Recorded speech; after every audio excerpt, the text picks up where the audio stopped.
Hello friend, SP education में आपका हार्दिक स्वागत है।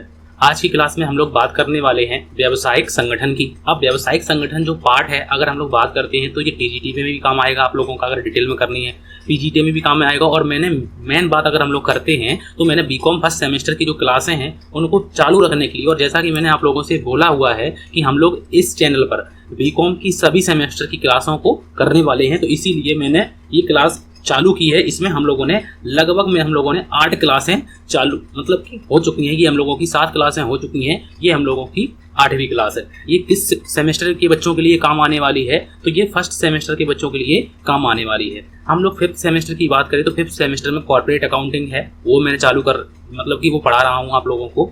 और अगर हम लोग बात करते हैं 3rd सेमेस्टर की, तो 3rd सेमेस्टर में कॉस्ट अकाउंटिंग है, वो मैं आप लोगों को पढ़ा रहा हूँ। फर्स्ट सेमेस्टर में स्टैटिक्स है, तो स्टैटिक्स भी मैं आप लोगों को पढ़ा रहा हूँ। पूरे सिलेबस को डिस्कस करते हैं और विद क्वेश्चन के आप लोगों को डिस्कस करते हैं कि किस प्रकार से क्वेश्चन पूछे जाते हैं और पूछे गए हैं। मैं आप लोगों को क्वेश्चन पेपर भी साथ में दिखाता हूँ कि तो मैं आप लोगों को क्वेश्चन भी साथ में दिखाता हूं। और अगर हम लोग डिटेल की बात करें तो डिटेल में मैं आप लोगों को पूरी अच्छी तरीके से बता रहा हूं। डिटेल में बात करें, चाहे अगर आप लोगों के एमसीक्यू पेपर आते हैं तो उनकी भी तैयारी आप लोग कर सकते हैं। मैंने एमसीक्यू भी आप लोगों को पढ़ाए हुए हैं। जिस चैप्टर को हम लोग एंड कर देते हैं उसके बाद हम लोग उनके एमसीक्यू भी देखते हैं, जैसा कि मैंने आप लोगों को 7वीं नंबर क्लास में बताया था, ठीक है, और कराया था वहाँ पे। आज हम लोग पढ़ने क्या वाले हैं, तो आज का हम लोगों का ऑर्गेनाइजेशन में टॉपिक रहने वाला है व्यवसाय का प्रवर्तन। अब प्रवर्तन को इंग्लिश में बोलते हैं प्रमोशन। अब प्रमोशन तो जानते ही होंगे आप लोग, इंग्लिश में प्रमोशन को मतलब हम लोग क्या समझते हैं, तो उसको हम लोग व्यवसाय में समझेंगे कि प्रमोशन का मतलब क्या होता है, प्रमोशन में प्रवर्तक क्या होता है, प्रवर्तक के क्या क्या कार्य होते हैं, प्रवर्तक कितने प्रकार के होते हैं, इन सब बातों की हम लोग बात करेंगे। चाहे एक पार्ट की बात करें चाहे 2 पार्ट की बात करें, हम लोग पूरा पार्ट को कंप्लीट करने वाले हैं। तो सबसे पहले हम लोग बिना समय गंवाए हम लोग स्टार्ट करते हैं कि कौन सी हम लोगों को चीज़ों को देखना है।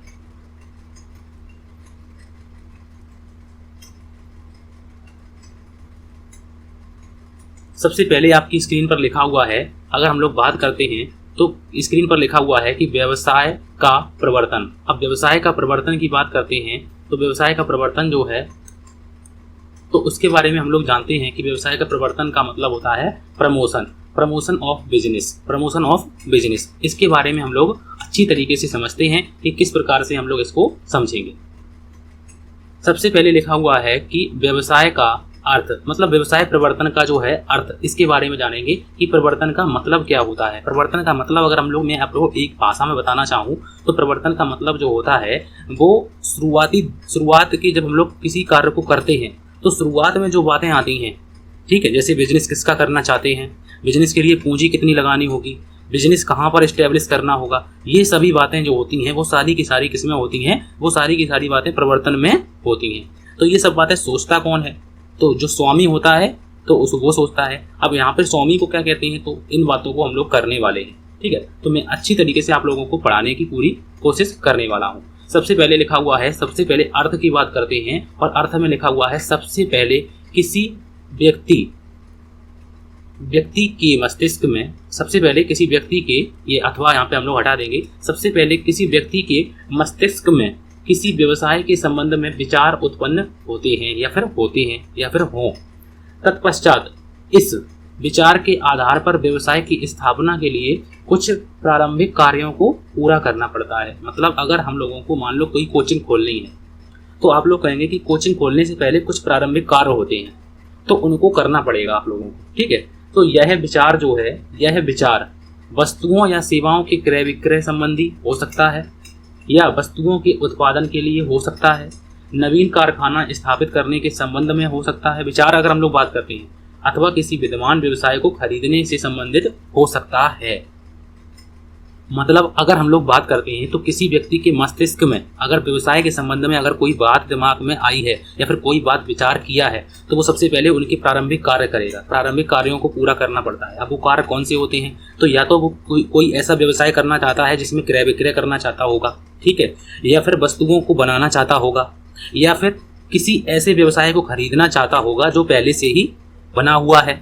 तो इन सभी बातों को, इन सभी कार्यों को, प्रारंभिक ये कार्य हैं, ये दिमाग में जब आते हैं तो प्रारंभिक कार्य बोले जाते हैं, तो इन्हीं को करना पड़ता है। सबसे पहले प्रारंभिक कार्यों को करना पड़ता है। तो इसी को हम लोग क्या कहते हैं, तो इसी को यहाँ पर प्रवर्तक कहा गया है। तो सबसे पहले हम लोग दोबारा समझते हैं, किसी कार्य को सबसे पहले किसी व्यक्ति के मस्तिष्क में किसी व्यवसाय के संबंध में विचार उत्पन्न होते हैं या फिर हों, तो तत्पश्चात अगर व्यवसाय के विचार अगर होते हैं तो उसे सबसे पहले विचार के आधार पर व्यवसाय की स्थापना के लिए, मतलब अगर व्यवसाय स्थापित करना चाहता है तो उसे प्रारंभिक कार्यों को पूरा करना पड़ता है। यह विचार वस्तुओं या सेवाओं के क्रय विक्रय संबंधी हो सकता है आप वस्तुओं का क्रय विक्रय करना चाहते हो, और हो सकता है कुछ आप लोग सेवाएं देना चाहते हो। जैसे हम लोगों को नाई की दुकान हो गई, तो नाई की दुकान अगर खुलेगी, मान लो कोई नाई की दुकान है तो वो सेवाएं देना चाहता है, ठीक है। तो ये सेवाएं जो है, ये क्रय विक्रय संबंधी जो विचार आएंगे, तो देखो कोई वस्तु का क्रय विक्रय करना चाहता होगा, ठीक है, वस्तुओं के उत्पादन के लिए कोई नवीन कारखाना स्थापित करना चाहता होगा, या फिर किसी विद्यमान व्यवसाय को, मतलब कि जो पहले से ही स्टैब्लिश है उस व्यवसाय को खरीदना चाहता होगा। तो ये सभी बातें, ये जो प्रारंभिक कार्य हैं ये करने पड़ते हैं। आगे बढ़ते हैं, अच्छी तरीके से ये बात समझ में आ गई होगी आप लोगों के, ठीक है।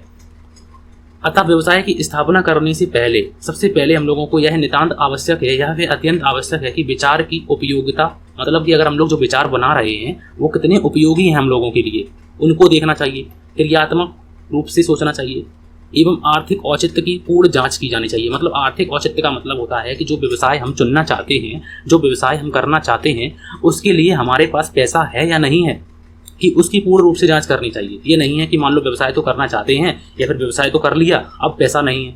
अब पैसा नहीं होगा तो उसके लिए देखो बिना पूंजी के तो कोई काम नहीं होता है। तो इस संबंध में जांच करनी चाहिए।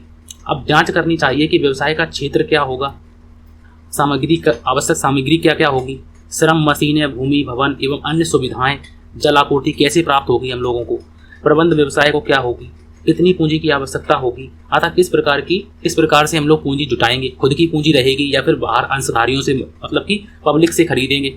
तो इन सभी बातों की जांच पड़ताल के लिए, इन सभी बातों की जितनी भी बातें आएंगी दिमाग में शुरुआत जब व्यवसाय को करना चाहते हैं, और जब हम लोग व्यवसाय को करना चाहते हैं तो शुरुआत में बहुत सी बातें आती हैं दिमाग में कि पैसे कहाँ से आएंगे, कहाँ व्यवसाय स्थापित किया जाए, किस प्रकार का व्यवसाय स्थापित किया जाए।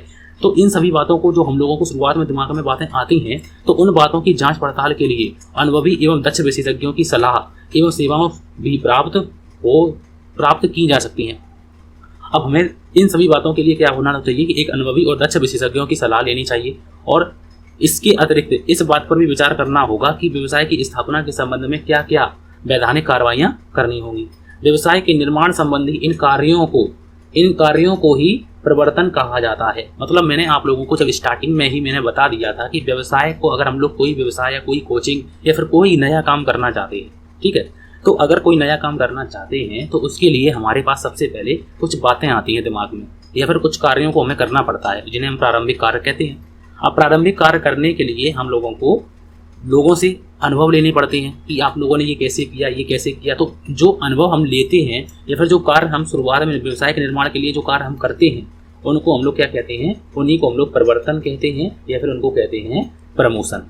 ये इतनी सरल भाषा में मैंने आप लोगों को समझाया हुआ है और लिख भी दिया है आप लोगों को अच्छी तरीके से। ये इनको नोट्स आप लोग बना लीजिए, तो अच्छी तरीके से अपने आप लोग नोट्स बना लीजिए, ठीक है, क्योंकि मैं आप लोगों को एक एक पॉइंट बिल्कुल क्लियर करके चलता हूँ। चाहे भले ही थ्योरी हो, आप लोगों को हो सकता है थ्योरी पढ़ने में आनंद ना आता हो सकता है आप लोगों को ऐसा लगता हो कि नींद आ रही है, लेकिन सब्जेक्ट को पढ़ना भी पड़ेगा। अच्छे नंबर आएंगे तभी जब सब्जेक्ट को पढ़ोगे। अब प्रवर्तन के बारे में अगर कोई आप लोगों से पूछ दे तो आप लोग अपनी भाषा में तो लिख सकते हैं कम से कम अब कि प्रवर्तन का मतलब क्या होता है, ठीक है। और कुछ यहाँ पे एक बार और भी कॉल कर लेंगे तो और अच्छी तरीके से हल हो जाएगा, ठीक है। चलो आगे बढ़ते हैं। प्रवर्तन का मतलब समझने के बाद अब हम लोग क्या करने वाले हैं, तो अब हम लोग पढ़ने वाले हैं प्रवर्तन की आवश्यकताएं। प्रवर्तन की आवश्यकताएं मतलब कि अवस्थाएं का मतलब स्टेजेस, मेथड्स या फिर स्टेजेस बोलते हैं ऑफ प्रमोशन। प्रवर्तन की अवस्थाएं या फिर पद्धतियां कौन कौन सी होती हैं, प्रवर्तन को करने के लिए हम लोगों को क्या क्या स्टेप फॉलो करने पड़ते हैं, उनकी बात हम लोग करते हैं। सबसे पहले हम लोगों को क्या करना होगा, सबसे पहले स्टार मार्क में लिखा हुआ है, सबसे पहले व्यवसाय की स्थापना का विचार करना चाहिए। Idea of setting up business, ठीक है। सेटिंग अप बिजनेस का मतलब होता है कि हम लोगों को जो व्यवसाय स्थापित करना चाहते हैं उसके बारे में विचार करना चाहिए। किस प्रकार के व्यवसाय का स्थापित करना चाहते हैं, हम लोग किसी को सेवा देना चाहते हैं, सर्विसेज का मतलब प्रोवाइड करना चाहते हैं, या फिर हम लोग कोई क्रय विक्रय करना चाहते हैं, मतलब वस्तु का क्रय विक्रय करना चाहते हैं, क्रय विक्रय करना चाहते हैं, जैसे हम लोग व्यापार बोल सकते हैं, ठीक है, बिजनेस बोल सकते हैं, ठीक है। अब बिजनेस में तो हम लोगों का सेवाओं भी आती हैं और क्रय विक्रय भी आता है। क्रय विक्रय मतलब कि वस्तुओं का क्रय विक्रय, वस्तुओं का क्रय विक्रय करना चाहते हैं। तो ये सभी बातें हम लोगों को दिमाग में आनी पड़ती। अब हम लोग किस प्रकार का व्यवसाय स्थापित करना चाहते हैं, सबसे पहला विचार हम लोगों का क्या आएगा, व्यवसाय की स्थापना में सबसे पहले हम लोग स्थापित करेंगे, सर्वप्रथम लिखा हुआ है, सर्वप्रथम व्यवसाय का आरंभ करने का सर्वप्रथम व्यवसाय का आरंभ करने का विचार किसी के मस्तिष्क में आता है, ठीक है। यह कल्पनाशील विचार रचनात्मक होना चाहिए, मतलब खाली कल्पना ख्याली पुलाव नहीं बनाने चाहिए, ठीक है। मतलब ख्याली पुलाव का मतलब होता है सपने देखने तो चाहिए, लेकिन उनको मतलब कि करना भी चाहिए, उनको हम लोगों को साकार भी करना चाहिए। खाली कल्पना करने से कुछ नहीं होगा। देखो लिखा हुआ है, काल्पनिक विचार को हम लोग क्या करना चाहिए, काल्पनिक विचारों को रचनात्मक होना चाहिए। ये नहीं है कि सिर्फ कल्पना ही होनी चाहिए, कल्पना नहीं, उसको रचना भी करनी चाहिए। केवल हवाई महल, देखो हवाई महल बनाने से कोई काम नहीं हो सकता। रचनात्मक कल्पनाशील विचार के लिए ठोस योजना बनानी चाहिए। महान अनुभव और ज्ञान की आवश्यकता होती है। सबसे पहला कार्य अगर हम लोग प्रमोशन का बोलते हैं, सबसे पहले व्यवसाय की स्थापना करनी चाहिए। अब व्यवसाय की स्थापना करने के लिए इनको कल्पनाशील विचारों के रचनात्मक होना चाहिए। खाली हवाई महल बनाने से कोई कार्य नहीं होता है। कार्य तभी होता है जब हम लोग ठोस योजना बनाएंगे, अच्छी तरीके से उसका मैनेजमेंट करेंगे और अच्छे अनुभव और महान व्यक्तियों के साथ में उनसे महान अनुभव और महान ज्ञान की आवश्यकता इसमें पड़ती है। अगर अच्छा व्यवसाय स्थापित करना है तो लोगों से भी राय लेनी पड़ेगी, ठीक है। तो इन सभी बातों को हम लोगों को देखना होगा, ठीक है। लोगों से विचार करना चाहिए कि हम लोगों को यहाँ पर किस प्रकार के व्यवसाय की स्थापना करनी चाहिए, किस प्रकार का व्यवसाय हम लोगों का चल सकता है, ठीक है। तो लोग क्या क्या राय देते हैं उनके बारे में सुनना चाहिए और बनाना चाहिए व्यवसाय को। और दूसरा स्टेजेस क्या है, दूसरी स्टेजेस की बात करते हैं तो प्रारंभिक अन्वेषण। प्रारंभिक अन्वेषण का मतलब होता है इनिशियल इन्वेस्टिगेशन। इन्वेस्टिगेशन का मतलब होता है कि किसी कार्य को जांचना, जांच पड़ताल करना। तो इन्वेस्टिगेशन आप लोगों ने सुना भी होगा, इन्वेस्टिगेशन, ठीक है। तो व्यवसाय स्थापना से पूर्व व्यवसाय संबंधी सभी बातों की भली प्रकार से जांच पड़ताल कर लेनी चाहिए कि हम लोगों के लिए ये व्यवसाय, मान लो हम लोग ऐसी जगह पे व्यवसाय स्थापित कर लेते हैं जहाँ पर कच्चा माल ही प्रोवाइड नहीं हो सकता है, तो हम लोग किस प्रकार से, अब मान लो हम लोगों ने कोई जल पानी का हम लोगों ने कोई व्यवसाय स्थापित किया, अब वहाँ पे जल ही नहीं है, ठीक है। तो इस प्रकार की जगह पे हम लोगों को व्यवसाय की स्थापना नहीं करनी चाहिए, उसकी जांच पड़ताल कर लेनी चाहिए, जिससे हम लोगों को, जिससे व्यवसायिक अवसरों का पता लगा सके और व्यवसाय को मूर्त रूप देने के लिए आवश्यक साधनों का भी ठीक अनुमान लगाया जा सके। मतलब मेरी बात आप लोगों को अच्छी तरीके से समझ में आ गई होगी कि मतलब हम लोगों को जहाँ भी हम लोगों को व्यवसाय स्थापित करना चाहिए तो वहाँ पर हम लोगों को जो उपलब्ध साधन है वो इजीली हम लोगों को मिल सकेंगे या नहीं मिल सकेंगे, कच्चा माल मिल सकेगा भी नहीं मिल सकेगा, इन सभी बातों को हम लोगों को जांच पड़ताल करनी चाहिए। तो प्रारंभिक अन्वेषण का कार्य हम लोगों को करना लेना चाहिए। सबसे पहले व्यवसाय की स्थापना का विचार आना चाहिए। व्यवसाय की स्थापना के बाद हम लोगों को फिर उसके बाद स्थापना के बाद हम लोगों को विचार के बाद हम लोगों को उसके प्रारंभिक जांच पड़ताल करनी चाहिए। अब प्रारंभिक जांच पड़ताल करने के बाद हम लोगों को योजना का निर्माण करना चाहिए कि किस प्रकार की योजना से हम लोग अपने व्यवसाय की स्थापना कर सकते हैं। अभी व्यवसाय की स्थापना नहीं हुई है, ये सारे के सारे कार्य हम लोगों के इनिशियल हैं, शुरुआत में हैं। अभी हम लोगों ने व्यवसाय की स्थापना नहीं की है। देखो पहले नंबर पर विचार आया, ठीक है, विचार देखेंगे, विचार के बाद हम लोग जांच पड़ताल करेंगे और जांच पड़ताल के बाद हम लोग योजना बनाएंगे, योजना का निर्माण करेंगे कि किस प्रकार से हम लोग अपने व्यवसाय की स्थापना कर सकते हैं।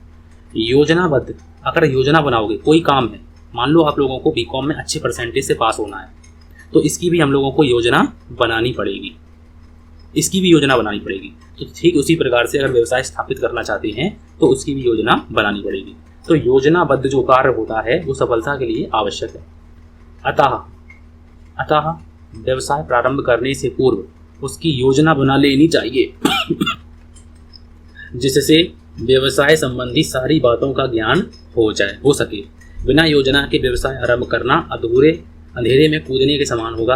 विलियम एच न्यूमैन के शब्दों में कहा गया है कि सामान्यतः भविष्य में क्या करना है इसे पहले ही निश्चित करना क्या कहलाता है, नियोजन कहलाता है। और नियोजन को हम लोग क्या बोलते हैं, नियोजन को हम लोग प्लानिंग बोलते हैं, ठीक है।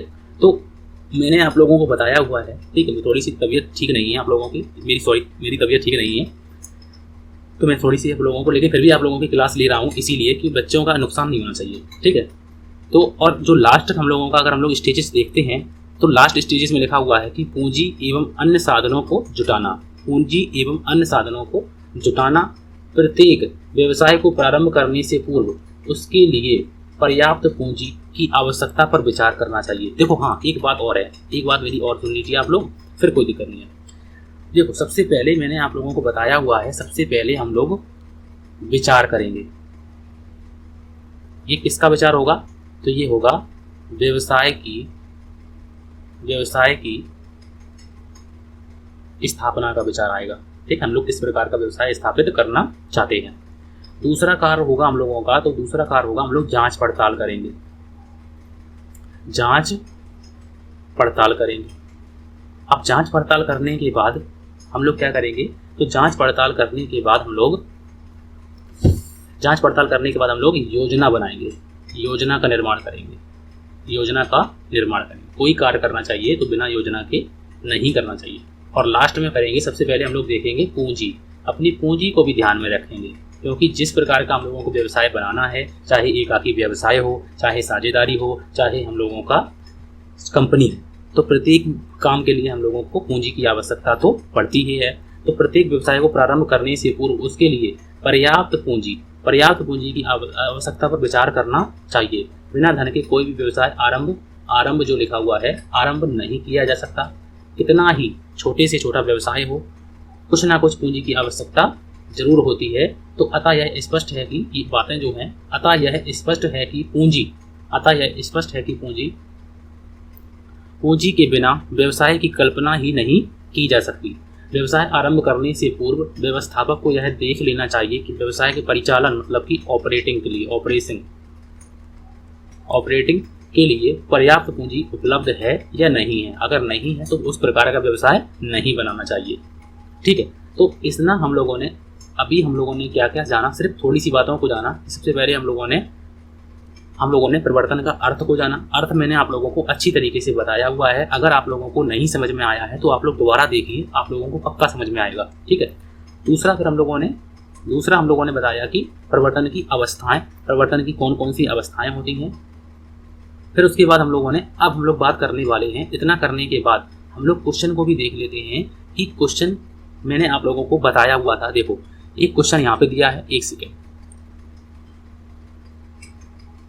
अगर हम लोग बात करते हैं तो देखो क्वेश्चन नंबर यहाँ पे 3 लिखा हुआ है, पेपर में आया हुआ है। ये पेपर नंबर है, ये इसका पेज नंबर है, इसीलिए मैंने ये सब बातें लिख दी हैं क्योंकि ये पेपरों में आया हुआ है। सबसे पहले व्यावसायिक संगठन किसे कहते हैं? भारत में व्यावसायिक संगठन का महत्व क्यों अधिक हो गया है? इन बातों को आप लोगों को, ये क्वेश्चन जो है ये 15 नंबर का क्वेश्चन है, पूछा गया था आप लोगों से एग्जाम में कि व्यवसायिक संगठन किसे कहते हैं और भारत में व्यवसायिक संगठन का महत्व क्यों अधिक हो गया है। अगर आप लोगों ने क्लास नंबर 5 और 6 और 7 में तो मैंने MCQ कराए हैं, तो MCQ जिसके भी एग्जाम में अगर आते हो तो आप लोग देख लीजिए। लेकिन 5 और 6 क्लास को आप लोग जरूर देखिए, क्योंकि मैंने व्यवसायिक संगठन के बारे में बताया है। व्यवसायिक संगठन के बारे में अगर हम लोग बात करते हैं तो व्यवसायिक संगठन के बारे में मैंने बहुत सी बातें बताई हुई हैं। तो व्यवसायिक संगठन का मैंने आप लोगों को अर्थ बताया है। व्यवसायिक संगठन का हम लोगों ने व्यवसायिक संगठन की हम लोगों ने प्रकृति की बात की है। व्यवसायिक संगठन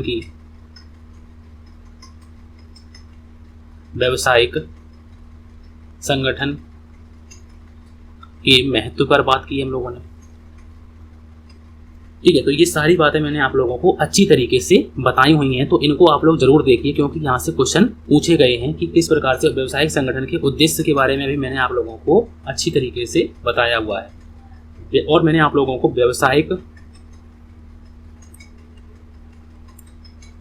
व्यवसायिक संगठन के कार्य ये भी मैंने आप लोगों को बताए हुए हैं। तो आप लोग कहेंगे कि ये बार बार आप क्यों बता रहे हैं? तो क्योंकि मैं आप लोगों को एग्जाम में अच्छे नंबर लाना चाहता हूँ आप लोगों के लिए।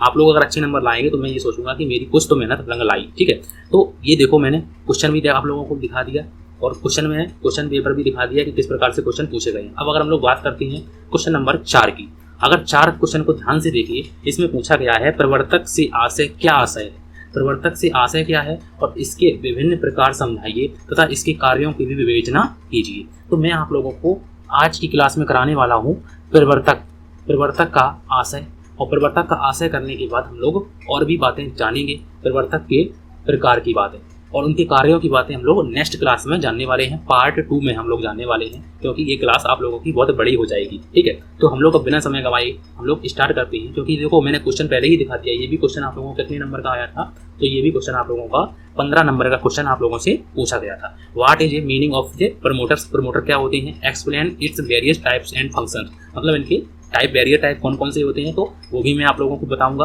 ठीक है, ये सारे के सारे क्वेश्चन मेरी जिम्मेदारी है, मैं आप लोगों को पूरा का पूरा पेपर आप लोगों को हल कराने वाला हूं। सबसे पहले यहाँ पर स्क्रीन पर आप लोगों के पे लिखा हुआ है, अगर हम लोग बात करते हैं, सबसे पहले लिखा हुआ है प्रवर्तक जिसे प्रमोटर कहते हैं, और प्रमोटर का सबसे पहले लिखा हुआ है अर्थ। अब अगर अर्थ की बात करते हैं, प्रमोटर का मतलब क्या होता है, प्रमोटर का मतलब होता है कि किसी भी, जैसे मान लो कि मैं हूँ, ठीक है, मेरी बात ध्यान से सुनना, मैं हूँ, मैं जो व्यवसाय करना है, तो मेरे दिमाग में जो बातें आएंगी, या मैं कुछ प्रारंभिक योजनाओं बनाऊंगा, कुछ प्रारंभिक रूप से योजनाएं बनाऊंगा, तो जो योजनाएं बनाता है, जिसके दिमाग में व्यवसाय को स्टार्ट करने की बात आती है, तो उसी व्यक्ति को क्या कहते हैं, उसी व्यक्ति को प्रवर्तक कहते हैं।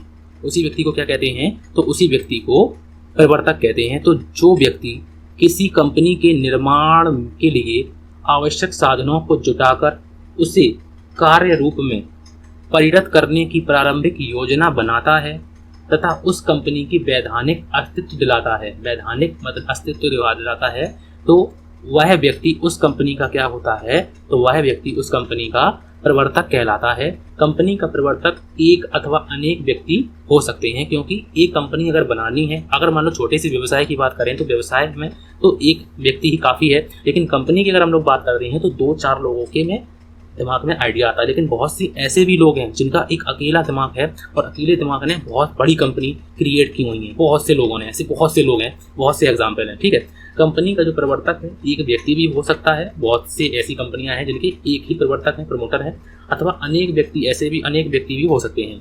कोई भी व्यक्ति जो व्यवसाय के निर्माण संबंधी कार्रवाइयों में अगुवा के रूप में, मतलब सबसे आगे जो कार्य करता है, अगुवा के रूप में कार्य करता है, उसे हम लोग क्या कहते हैं, तो उसे हम लोग प्रवर्तक कहते हैं। अब बताइए आप लोगों को प्रवर्तक अच्छी तरीके से समझ में आया कि नहीं। तो अर्थ की मैंने बात की सबसे पहले, जो व्यक्ति किसी कंपनी के निर्माण के लिए आवश्यक साधनों को जुटाकर उसे कार्य रूप में परिणत करने के लिए प्रारंभिक योजनाएं बनाता है, तथा कंपनी को वैधानिक अस्तित्व दिलाता है, उस व्यक्ति को क्या कहते हैं, उस व्यक्ति को कंपनी का प्रवर्तक कहते हैं। तो एक कंपनी में बहुत से प्रवर्तक हो सकते हैं और एक व्यक्ति भी प्रवर्तक के रूप में कार्य कर सकता है। कोई भी व्यक्ति जो व्यवसाय के निर्माण संबंधी कार्रवाइयों में अगुवा रूप से कार्य करता है, सबसे आगे सर्वप्रथम रूप से कार्य करता है, उसे प्रवर्तक कहते हैं। कितनी सरल भाषा में मैंने आप लोगों को बताया हुआ है और आप लोगों को अच्छी तरीके से समझ में आ गया होगा कि प्रवर्तक का मतलब, प्रमोटर का मतलब आप लोग समझ गए होंगे कि अच्छी तरीके से, बिल्कुल। अब हम लोग बात करते हैं प्रवर्तक कितने प्रकार के होते हैं, प्रवर्तक कितने प्रकार के होते हैं, ये पूछा भी गया है आप लोगों से। देखिए यहाँ पर हम लोग बात करते हैं, तो देखो विभिन्न प्रकार। सबसे पहले प्रवर्तक का हम लोगों ने अर्थ कर लिया, अर्थ करने के बाद हम लोग प्रवर्तक के बारे में समझेंगे कि प्रवर्तक के प्रकार कितने होते हैं, टाइप्स ऑफ प्रमोटर्स, इनके बारे में हम लोग जानते हैं। सबसे पहले लिखा हुआ है, सबसे पहला पेशेवर प्रवर्तक। पेशेवर प्रवर्तक जिन्हें बोलते हैं प्रोफेशनल प्रमोटर्स। ये प्रवर्तक वो होते हैं जो कंपनी का प्रवर्तन का मतलब मैंने अभी आप लोगों को बताया है कि शुरुआत के काम करने के लिए, किसी भी काम को करने के लिए जो शुरुआत में जो कार्य किए जाते हैं उन्हें हम लोग प्रवर्तन कहते हैं। तो ये प्रवर्तक होते हैं जो कंपनी के प्रवर्तन का कार्य, कंपनी के प्रवर्तन का जो है कार्य पेशे के रूप में करते हैं। यहाँ पे लिखा हुआ है पेशे के रूप में करते हैं, उन्हें इसके प्रतिफल के रूप में पारिश्रमिक मिलता है। तो ये ऐसे प्रवर्तक होते हैं जो सदा अवसरों की खोज में रहते हैं। खोज लिखा हुआ है यहाँ पे, थोड़ा सा टाइपिंग एरर है। खोज में रहते हैं और नई कंपनी स्थापित कर प्रवर्तन कार्य द्वारा लाभ प्राप्त करना चाहते हैं। ये नई कंपनियों का निर्माण करते हैं तथा पुरानी कंपनियों का विस्तार भी करते हैं। यदि आवश्यक हो तो कंपनियों का संयोजन भी करा देते हैं। कंपनी प्रवर्तन इनका एक नियमित पेशा है। भारतवर्ष में अब पेशेवर प्रवर्तक प्रचुर संख्या में पाए जाते हैं। पेशेवर प्रवर्तक के बारे में मैंने आप लोगों को एक बात बता दूं कि पेशेवर प्रवर्तक कौन होते हैं। जो ऐसे प्रवर्तक जो प्रवर्तन का कार्य अपने पेशे के रूप में करते हैं, मतलब कंपनी निर्माण करना उनका एक काम है और उस काम के लिए वो क्या लेते हैं, प्रतिफल के रूप में, कंसीडरेशन के रूप में उन्हें एक पारिश्रमिक मिलता है। तो ऐसे प्रवर्तक सदा इस खोज में रहते हैं कि किस प्रकार से हम कंपनियों का निर्माण करें, कौन सी कंपनी स्थापित की जाए जिससे हमें लाभ प्राप्त हो सके, या फिर कंपनियों का जो निर्माण है वो हम लोग नई कंपनी का निर्माण भी करते हैं और पुरानी कंपनियों का विस्तार भी करते हैं। तो इसके लिए उन्हें उचित रूप से पारिश्रमिक मिलता है। बहुत सी कंपनियां ऐसी होती हैं जो इनकी सहायता से अच्छी खासे विस्तार की काम करती हैं। ठीक है, कंपनियां प्रवर्तन इनका एक नियमित पेशा होता है। ऐसे जो पेशेवर प्रवर्तक होते हैं, इनका ये काम करना जो है, प्रवर्तन का काम करना एक नियमित पेशा होता है। ये यही काम करते हैं। भारतवर्ष में ऐसे प्रवर्तक प्रचुर मात्रा में पाए जाते हैं। पहला टाइप आप लोगों को अच्छी तरीके से समझ में आ गया होगा। अब अगर हम लोग दूसरे टाइप की बात करते हैं तो इन्हें बोलते हैं आकस्मिक या अवसरिक प्रवर्तक। जो आकस्मिक या अवसरिक प्रवर्तक, अब ये कौन होते हैं, इनको देखते हैं।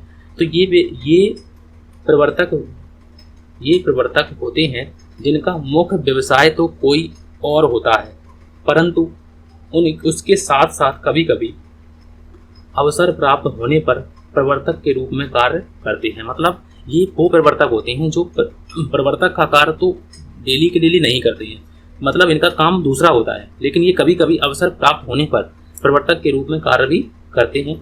तो ये प्रवर्तन कार्य के लिए विशेषज्ञ नहीं होते हैं, अतः ये अपने क्षेत्र में ही छोटे छोटे व्यवसायों का प्रवर्तन करते हैं। ठीक है, दूसरा भी आप लोगों को अच्छी तरीके से समझ में आ गया होगा। अब 3 टाइप हो रहे हैं हम लोगों के, तो उनको भी हम लोगों को देखना होगा। 5 प्रकार के हम लोगों के प्रवर्तक होते हैं। वित्तीय प्रवर्तक क्या होता है, तो वित्तीय प्रवर्तक साफ दिख रहा है कि पैसे संबंधी काम ये करता होगा। तो ये प्रवर्तक जो है वो निवेश के लिए अनुकूल वातावरण देखकर नई कंपनियों का प्रवर्तन करते हैं, जिनकी संपूर्ण अंश पूंजी को खरीद लेते हैं और ये बाद में लाभ प्राप्त कर उसे बेच देते हैं। इन प्रवर्तकों का उद्देश्य होता है प्रवर्तन द्वारा उद्योग एवं व्यापार में वृद्धि में सहयोग देना न होकर वित्तीय सहायता देकर लाभ कमाना होता है। निवेश बैंक तथा अन्य वित्तीय संस्थाएं इस श्रेणी में आती हैं। मतलब कि ऐसे बहुत से लोग होते हैं, ऐसे बहुत से प्रवर्तक जो होते हैं, जैसे मान लो कोई नई कंपनी बनानी चाहिए। ठीक है, अब मान लो ये नई कंपनी बननी है, ये कंपनी है नई, अब इसको पूंजी कौन देगा, क्योंकि ये नई कंपनी है। तो अब इसके जो प्रवर्तक होते हैं, प्रमोटर जो होते हैं, तो भी इसी प्रकार के प्रवर्तक होते हैं। वित्तीय वाले जो प्रवर्तक होते हैं वो कहते हैं मैं आपके मतलब शेयर भिजवा दूंगा। कंपनी कहती है कैसे, वो कहेगी कि हमें भिजवा दूंगा, अगर कोई नहीं लेगा तो मैं खुद ले लूंगा। अब मान लो कि किसी ने नहीं लिए तो ये प्रवर्तक ले लेते हैं, और लेने के बाद जब कंपनी प्रॉफिट में जाएगी तो इनको ये जो शेयर हैं इनकी वैल्यू भी बढ़ेगी, और ये जैसे ही वैल्यू बढ़ती है ठीक उसी प्रकार से जैसे वैल्यू बढ़ती है ये अपने शेयरों को बेच देते हैं, और बेचने के बाद एक लंबा लाभ कमाते हैं, अच्छा लाभ कमाते हैं। तो उसको हम लोग वित्तीय प्रवर्तक बोल सकते। नेक्स्ट नंबर में लिखा हुआ है विशिष्ट संस्थाएं। अब विशिष्ट संस्थाएं ये विशिष्ट संस्थाएं हैं जो कंपनियों के निर्माण एवं प्रवर्तन के कार्यों के लिए बनाई जाती हैं। उदाहरण के लिए भारत में राष्ट्रीय औद्योगिक विकास निगम, नेशनल इंडस्ट्रियल डेवलपमेंट कॉर्पोरेशन की स्थापना इसी उद्देश्य की पूर्ति के लिए की गई है। ये विशिष्ट संस्थाएं जो होती हैं ये भी प्रवर्तक का कार्य करती हैं। जैसे भारत में राष्ट्रीय औद्योगिक विकास निगम की स्थापना की गई है, तो ये भी एक प्रवर्तन का काम करती है कि बहुत सी कंपनियों का निर्माण और प्रवर्तन के कार्यों को करना। उसके बाद आखिरी लिखा हुआ है कि तकनीकी प्रवर्तक क्या होता है, तो ये भी प्रवर्तक होते हैं जो अपनी विशिष्ट तकनीकी योग्यता से लाभ प्राप्ति हेतु परिस्थितियों में कंपनी का प्रवर्तन करते हैं। कभी कभी अभियांत्रिक प्रतिष्ठान या निर्माता भी अपने माल के विक्रय की वृद्धि हेतु नई नई कंपनियों का प्रवर्तन करते हैं। तो इन बातों को मैंने आप लोगों को 5 प्रकार के प्रवर्तक बताए, और इनको कोई भी आप लोगों को अगर प्रवर्तक नहीं समझ में आया है तो आप लोग कमेंट कर सकते हैं। मैं आप लोगों को कमेंट करके आप लोग अगर कमेंट करते हैं तो भी मैं आप लोगों को अच्छी तरीके से समझा दूंगा, और नहीं समझा पाया तो मैं आप लोगों के लिए एक अलग से वीडियो भी बना दूंगा, कोई दिक्कत की बात नहीं है। लेकिन आप लोगों को अच्छी तरीके से समझ में आना चाहिए कि ये वे प्रवर्तक होते हैं तकनीकी वाले। अगर हम लोग प्रवर्तक की बात करते हैं तो ये वे प्रवर्तक होते हैं जो अपनी तकनीकी योग्यता से लाभ प्राप्ति हेतु विशेष परिस्थितियों में कंपनी का प्रवर्तन करते हैं। कभी कभी अभियांत्रिक प्रतिष्ठान या निर्माता भी अपने माल के विक्रय हेतु वृद्धि हेतु नई नई कंपनियों का प्रवर्तन कार्य करते हैं। तो ये सारे के सारे मैंने आप लोगों को प्रवर्तक बताई, क्योंकि ये जरूरी है। प्रवर्तक पिछली बार क्वेश्चन पेपर में पूछा गया था, प्रवर्तक क्या होता है और प्रवर्तक के प्रकार कितने होते हैं। प्रवर्तक के कार्यों का उल्लेख हम लोग अगली क्लास में करने वाले हैं, जब हम लोग पार्ट 2 की बात करने वाले हैं। व्यवसाय के प्रवर्तन से हम लोग जब व्यवसाय की पार्ट 2 करने वाले हैं तो हम लोग इसमें हम लोग बात करेंगे कि क्या क्या होते हैं, कार्य इनके क्या क्या होते हैं। प्रवर्तक समझने के बाद अच्छी तरीके से आप लोगों को देखो मैंने आज आप लोगों को क्या क्या बताया है। तो मैंने आज आप लोगों को सबसे पहले व्यवसाय का प्रवर्तन बताया कि व्यवसाय का प्रवर्तन किस प्रकार से होता है, इसके अर्थ की बात की। उसके बाद इनके स्टेजों की बात की। स्टेजों की बात करने के बाद हम लोगों ने क्वेश्चन पेपर की बात की कि क्वेश्चन पेपर में क्या क्या बातें पूछी गई हैं। ये देखिए लिखा हुआ प्रवर्तन से आशय और इनके विभिन्न प्रकार, ये बार बात की गई। हम लोगों कार्यों को हम लोगों को विवेचना और करनी है। उसके बाद हम लोगों ने प्रवर्तक को जाना, और प्रवर्तक को जानने के बाद हम लोगों ने प्रवर्तक के प्रकारों को जाना। इतनी क्लास करने के बाद अगर आप लोगों को क्लास अच्छी लगती है तो प्लीज़ आप लोग लाइक जरूर कर दिया करें। मैं आप लोगों के लिए बड़ी मेहनत करके ये क्लासें आप लोगों के लिए बनाता हूँ, बस आप लोगों से एक लाइक मांगता हूँ। लाइक अगर आप लोगों को अच्छा लगता है वीडियो तो लाइक कर दीजिए, और एसके एजुकेशन चैनल को सब्सक्राइब कर लीजिए। अगर आप लोगों को बीकॉम की सारी क्लासेस चाहिए, या फिर चाहे किसी की बात करें हम लोग झारखंड की बात करें, हम लोग झारखंड की तैयारी भी अच्छी तरीके से करते हैं। बिहार की बात करते हैं हम लोग, बिहार की तैयारी भी हम लोग अच्छी तरीके से करते हैं। यूपी की बात करते हैं तो हम लोग यूपी की बात हम लोग अच्छी तरीके से करते हैं। और हम लोग बीकॉम की बात करें तो बीकॉम की हम लोग अच्छी तरीके से बात करते हैं। और बहुत जल्द आप लोगों को हरियाणा हम लोग पीजीटी की बात भी हम लोग करने वाले हैं। चाहे हम लोग आरपीएससी की बात करें, राजस्थान पब्लिक सर्विस कमीशन की बात करें, चाहे हम लोग किसी भी स्टेट की बात करें, हम लोग अगर कॉमर्स की कोई भी तैयारी होती है तो हम लोग अपने चैनल पर कराने की कोशिश करते हैं। EMRS में अगर हम लोग बात करते हैं तो EMRS में भी मैंने आप लोगों को बहुत अच्छी तैयारी कराई थी। बिहार में हम लोगों ने बहुत अच्छी तैयारी आप लोगों को बिहार स्टेट में कराई थी। अगर आप लोगों ने देखी होगी तो आप लोगों को जरूर समझ में आई होगी। अगर चैनल अच्छा लगता है तो प्लीज़ आप लोग लाइक जरूर कर दिया करें। आज की क्लास के लिए थैंक यू फॉर वॉचिंग।